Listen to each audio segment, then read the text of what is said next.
Fala rapaziada, bom dia. Primeiro, desculpa demorar para gravar o vídeo, né? Ainda mais depois de um derby. Mas ontem foi corrido. Eu fui presencial lá na Globo, né? Fazer a live. Então acabei não conseguindo fazer. Mas acabei de acordar hoje de boa. Falar um pouco da carrossel de emoções da quinta-feira, né? Pré-jogo, obviamente que a gente já fica pilhado, né? Com Corinthians e Palmeiras, mexe muito com o torcedor corintiano. Eu particularmente fico todo Corinthians e Palmeiras, seja segunda rodada do Campeonato Paulista ou final de campeonato, eu fico muito tenso. Um jogo que demorou para começar novamente, né? Corinthians já, acho que é o terceiro jogo que isso acontece. Muita chuva e o estádio, gramado sem condições nenhuma, né, de jogo. Até preocupante em algum momento. Mas o jogo começou, né? O Corinthians escalado com a volta do Mateuzinho. Uma troca ali que acredito tenha sido tática, né? A entrada do Hugo na lateral esquerda. O Hugo que fez alguns bons jogos, marcando o Estevão. Acho que foi bem de novo na quinta-feira. O Martínez teve um problema para voltar dos Estados Unidos e acredito que por isso não saiu jogando, né? Não jogou, e daí o Alex Santana, que tinha jogado o jogo inteiro contra o Novo Horizontino na segunda-feira, acabou sendo titular. Ranieri voltando, Coronado voltando, Carrijo voltando, Memphis e Yuri.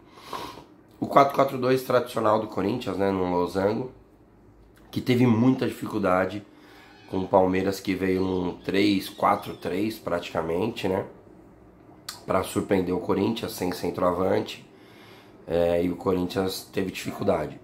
Muita gente do meio, né, no Palmeiras conseguiu ter uma superioridade numérica, por ali conseguia jogar.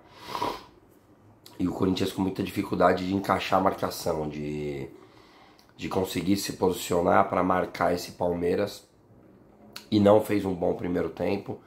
Toma um gol ali no começo, né, uma bola nas costas do André Ramalho, um lance muito parecido com o gol que o Corinthians tinha tomado contra o Noroeste. Aquele a gente não deu tanta importância, né, porque era um gol já no final e o Corinthians já vencia por 2-0. Mas o André cometeu o mesmo erro, não atacou a bola, né, ficou olhando para trás e o Maurício acabou atacando o espaço. O estádio do Palmeiras é muito rápido, né, o campo, a bola fica muito viva. Não se posicionou corretamente e o Palmeiras fez 1-0. O Corinthians sofreu o primeiro tempo inteiro.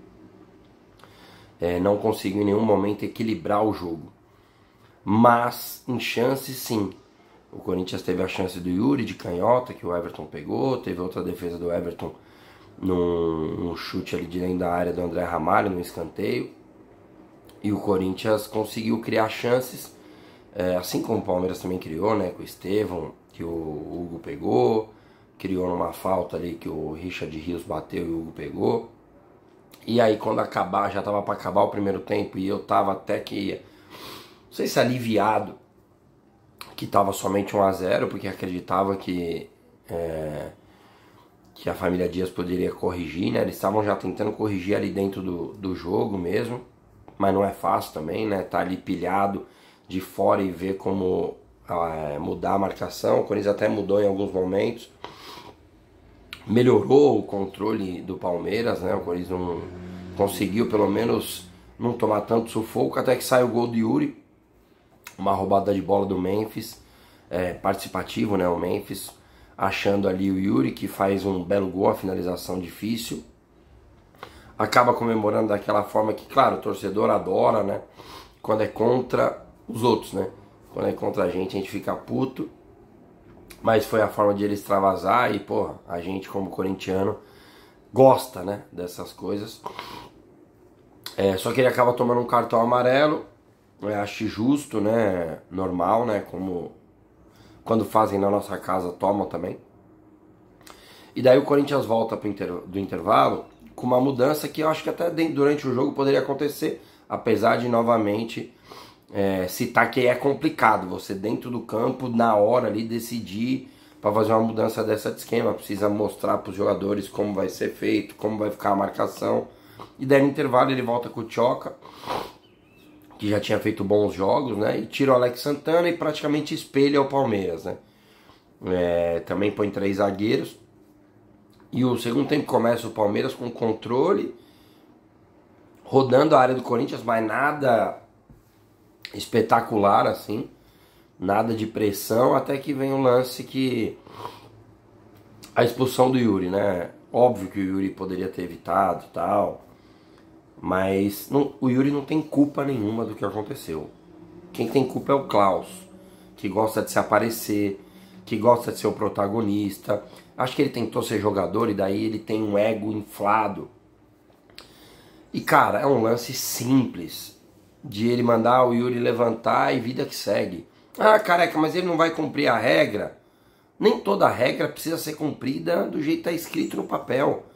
Um bom árbitro, ele passa despercebido durante o jogo. Ele sabe levar o jogo.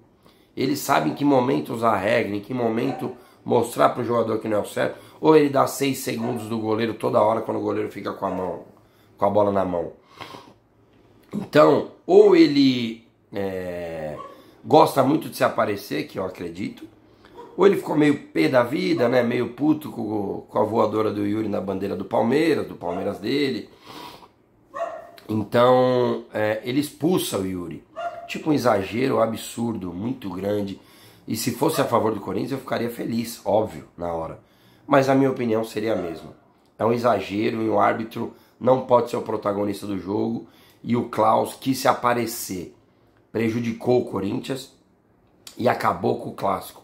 Aí o Corinthians só restou se defender.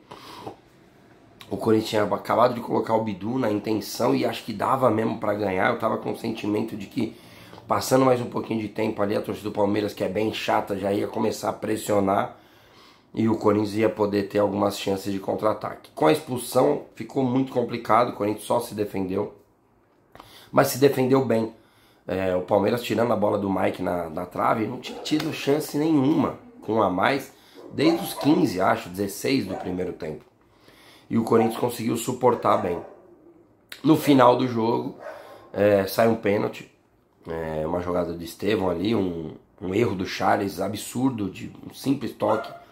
O Bidu estava já posicionado na frente, teve que voltar correndo, desorganizado, desequilibrado, tomou outro drible e o Rian acabou fazendo o pênalti. Na hora, desesperador, eu imagino você, torcedor corintiano, o desespero que ficou. Porra, marcamos, defendemos, tal, não fizemos um bom jogo, mas porra, estamos com empate, aí sai um pênalti aos 90. Aí, cara, aí aparece o Hugo Souza, que agora eu fazendo vídeo aqui, vocês escutando, deve estar sendo tipo, ainda bem que teve o pênalti. Porra, ainda bem que teve o pênalti pros caras. E o Hugo cresce de novo, pega o segundo pênalti seguido. E esse cara tá cada vez mais perto de tipo entrar na história, mesmo sem ainda ter ganho um título. O cara que chegou identificado, o cara que já entende muito bem o que é Corinthians. Foi na entrevista, ainda falou, pô, tô feliz com o resultado, mas não com o que a gente jogou, a gente pode jogar mais. E isso é importante, é ter um líder, um cara que cobra. Uma grande defesa. Importante demais pro Corinthians naquele momento, para segurar 1-1. Eu não gosto de ver criança chorando, mas até que foi legal ver o Estevão chorando ali, porque entre chorar a minha mãe e a dele, que chora é a dele, e o Corinthians consegue um empate que é muito bom pro campeonato, pro que foi o jogo, porque não jogamos bem, tivemos um jogador expulso, um pênalti aos 90, então acho que sim, é para se comemorar esse empate. Valeu, fiel, não deixe de curtir, não deixe de compartilhar, comentar pra gente discutir aqui sobre o Coringão, valeu? Tamo junto, um abraço, vai Corinthians!